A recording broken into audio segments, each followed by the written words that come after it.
19 years, 2 months, and 14 days before being stabbed while acting on the set of a vampire movie, Terrence, 25, was walking through the aisles of the local video store. The last few videos that he had rented were big-budget action flicks. Terrence always thought it would be fun to act in a big-budget action film, so he would often rent them. But viewing action films bored the hell out of Melanie, 24, so he thought that he would do a nice thing for his wife and try to rent a romantic comedy.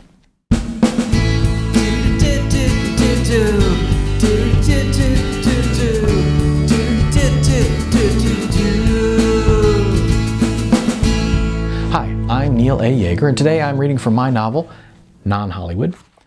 If you like my narrating style, I want to let you know that I have a few different audiobooks out there on Audible and iTunes, etc., including the audiobook for Political Music Club, which is a little unique for an audiobook. The story features several songs, and I perform those songs on an acoustic guitar as I read the book.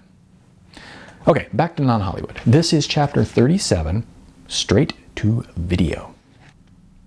Terrence walked down the long wall of videos. He would occasionally pick up one of the VHS boxes and flip it over to read the description of the film. To him, each synopsis of each romantic comedy sounded basically the same as the synopsis of every other romantic comedy. Of course, he realized that the same could be said about the blockbusters that he liked to rent. Finally, he picked one because it had Hugh Grant in it, and he knew that Melanie liked Hugh Grant. As he headed toward the cash register with the VHS in his hand, something he had seen out of the corner of his eye made him stop dead in his tracks. He took 2 steps backward and turned to be sure that he had actually seen what he thought he had seen. "Holy hell!" he exclaimed loudly enough for a few others in the store to turn and look his way. "This is it! Why didn't anybody tell me about this?" He quickly grabbed the VHS and basically sprinted up to the cash register, where he asked the clerk, "When did this come out? Do you know?" The clerk took the video from him and punched its ID number into his computer. For a moment, he stared at the green glow of the screen, then announced, "A little over a month ago?" Then the clerk laughed and said, "And it looks like it's been rented exactly once. Wonder who that was," he said, shaking his head with laughter. What's funny? What did I miss?" asked Terrence. "Oh, this is one that we get in a package for sure." Package? Yeah, we make most of our money off of the big movies and in the first couple of weeks after they come out. So you try to get as many copies of the big ones as you can. Sometimes the distributors, they make you buy a few duds before they'll sell you more of the blockbusters. It's just the way it is.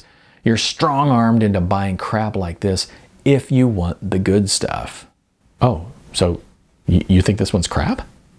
The clerk laughed again. "Are you kidding me? This one is straight to video.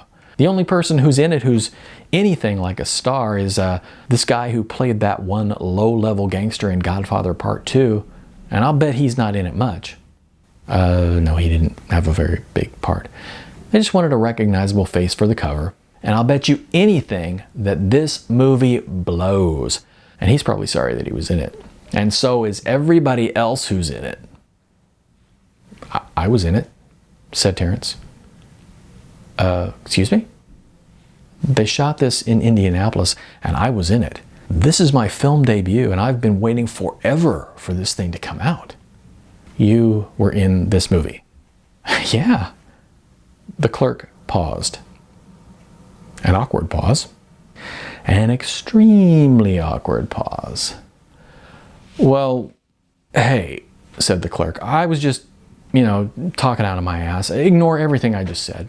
And the guy who played the gangster is a great actor, so I'm sure it's good." And as the clerk looked up, Terrence could see that the young man's face had gone bright red from embarrassment.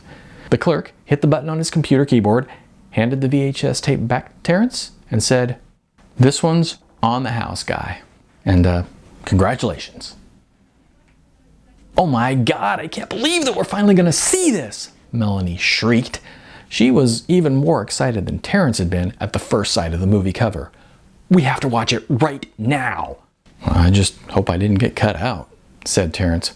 No, you're in there. I can feel it," Melanie said as she popped the video into the VCR. "This is so exciting. I can't hardly breathe." At all of the ruckus, the baby started to cry. Melanie laughed as she picked up her daughter. "See, even Holly's excited. Aren't you, baby?"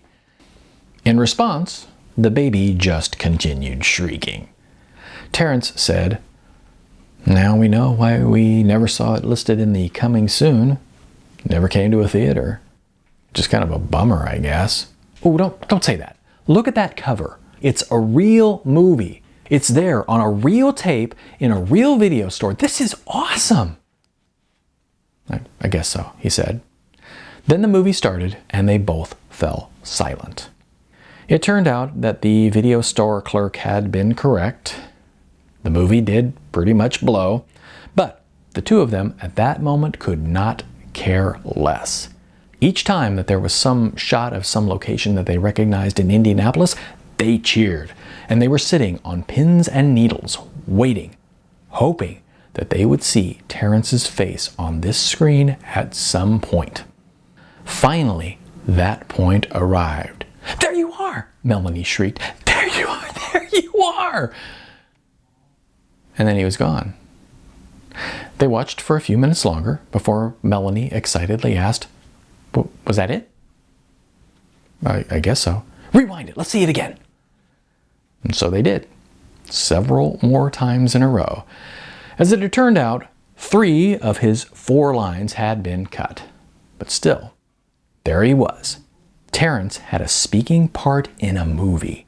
Even after the 8th time through, Melanie was still entranced.